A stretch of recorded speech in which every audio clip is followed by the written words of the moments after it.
आज झारखंड में महागठबंधन की सरकार 5 साल पूरे करने जा रही है। बहुत जोर से धन्यवाद है आप लोगों का और बहुत जबरदस्त धन्यवाद है हमारे महागठबंधन के साथियों का, जो इस विषम परिस्थिति में भी, जब झारखंड नहीं पूरे देश में नहीं पूरे विश्व में जब कोविड आया था, तो हमारे महागठबंधन के लोगों ने हेमंत जी के साथ में लड़ करके अपने घर से बाहर निकले थे, अपने जान की परवाह नहीं की थी। और उस कोविड के समय में भी हमारे राज्य के बाहर में फंसे हुए मजदूर प्रवासी लोग सब लोगों को वापस से लाने का काम किया था।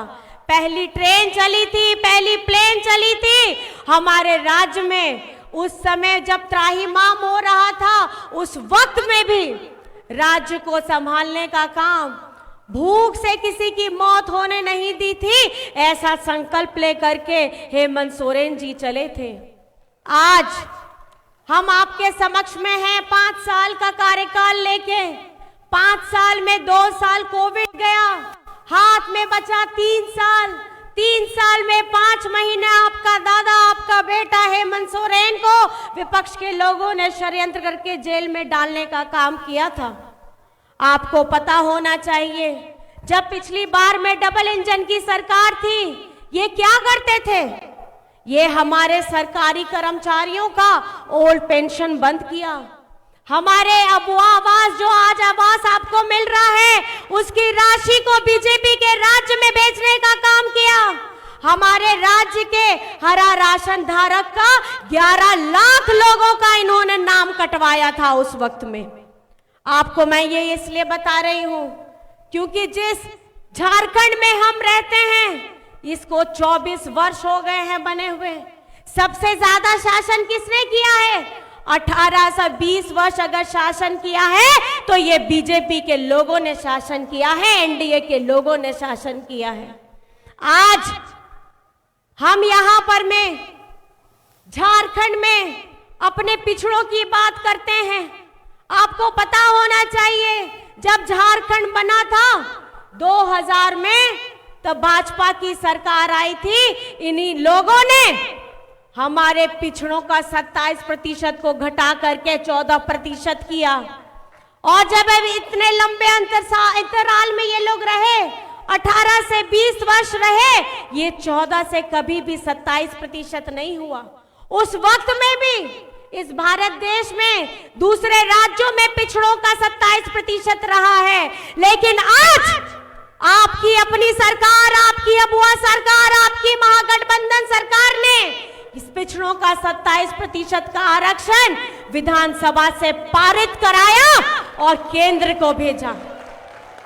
आज इसी राज्य में केंद्र से गृह मंत्री आते हैं, वो क्यों नहीं बताते हैं कि हमारे पिछड़ों का 27% का आरक्षण कब ये करेंगे? खाली ये दोहरे मॉडर्न पे राजनीति करते हैं। क्या बीजेपी में कोई पिछड़ा का नेता नहीं है? क्या हमारे बीजेपी के अंदर में कोई आदिवासी नेता नहीं है? जब हम आदिवासी सरना धर्म कोड की बात करते हैं, उसको भी विधानसभा से पारित कराते हैं, उस फाइल को भी ये जाकर के केंद्र में गृह मंत्री रोक के बैठ जाते हैं। आज जब चुनाव का समय आ जाता है तो इन्हें यहाँ झारखंड के आदिवासियों की चिंता हो जाती है, इन्हें यहाँ पे पिछड़ों की चिंता हो जाती है, इन्हें यहाँ दलितों की चिंता हो जाती है। तब ये कहाँ गए थे जब इसी भारत देश का एक ऐसा राज्य चल रहा था जहां आदिवासी बेटियों के साथ कैसा दुर्व्यवहार, उनके साथ किस तरीके की भावना की गई, ये सारा देश जानता है। और वहां सरकार किसकी थी? वहां सरकार बीजेपी की थी। इनकी एक भी हिम्मत नहीं हुई। हमारे सर्वोच्च पद में बैठे हुए व्यक्ति आज झारखंड में आके बात करते हैं, आदिवासी बेटियों की बात करते हैं। उस समय मौन धारण इन्होंने क्यों किया था जब मणिपुर में हमारी आदिवासी बेटियों के साथ गंदी हरकत की जा रही थी? आज ये आदिवासियों के हितैषी नहीं है, ये आदिवासियों की जमीन की इनको चिंता है। इनकी पैनी नजर उस जमीन के अंदर में दबे खजाने की चिंता है, जिनका ये छीनना चाहते हैं हमसे। आज बगल के राज्य में देखिए, छत्तीसगढ़ में क्या हो रहा है।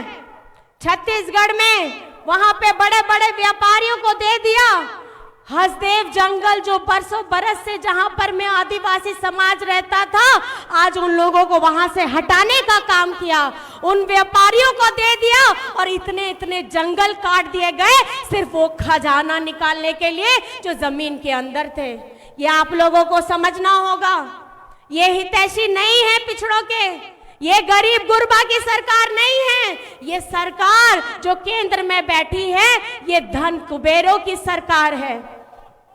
इनके पास में इतना पैसा है, ये जो धन कुबेर है उनके पास इतना पैसा है, उनका लोन ऋण हजारों करोड़ वापस करने के लिए केंद्र सरकार के पास में पैसा है, लेकिन हमारे किसान भाइयों का जो अपना रोजी रोटी अपने देश को अन्न देता है और अपना सब कुछ गिरवी रख करके इस देश के लोगों को खाना खिलाता है, उन किसानों का ऋण देने के लिए केंद्र सरकार के पास में पैसा नहीं है।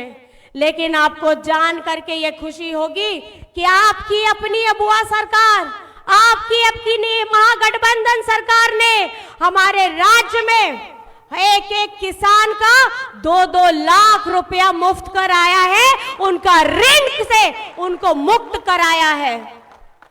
आज हम आपके समक्ष में आए हैं अपने बात को लेकर के, अपनी कामों को लेकर के आपके समक्ष में आए हैं।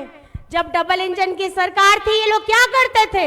ये लोग सरकारी स्कूलों को बंद कराते थे, हमारे आवास का पैसा दूसरे राज्य में भेजते थे। आज झारखंड में 40 लाख लोगों को सर्वजन पेंशन की योजना के साथ में जोड़ दिया गया है। 25 लाख लोगों को, उनके परिवारों को अबुआ आवास योजना के साथ जोड़ दिया गया है। हमारी बिटियां, झारखंड की बिटियां जिनके लिए सावित्री बाई फूले की योजना चल रही है, 9 लाख बच्चियों को 40,000 की राशि कक्षा 8 से लेकर के 12वीं कक्षा तक उनको 40,000 की राशि दी जा रही है। आज हम बात करते हैं शिक्षा पे, आज हम बात करते हैं अपने हक पे, हम आज बात करते हैं अपने सम्मान पे। आज हम किसकी लड़ाई लड़ रहे हैं? आज हेमंत सोरेन जी हर मंच से, हर जगह से कितनी बार चिट्ठी केंद्र को भेज चुके हैं कि हमारा 1,36,000 करोड़ वापस करो। ये किसका पैसा है? आपको पता है ये किसका पैसा है? ये आप लोगों का पैसा है, ये आप लोगों का पैसा है। और इतने वर्षों से जब यहाँ बीजेपी की सरकार थी, उन्होंने अपने आला कमान से कभी भी इस बात की चिंता नहीं की कि झारखंड का हक का पैसा और झारखंड के विकास के लिए पैसा लाया जाए। आज हेमंत सोरेन जी आपकी आवाज को बुलंद कर रहे हैं। आज हम ये यहाँ आते हैं, ये हमें बांटने की बात सिखाते हैं।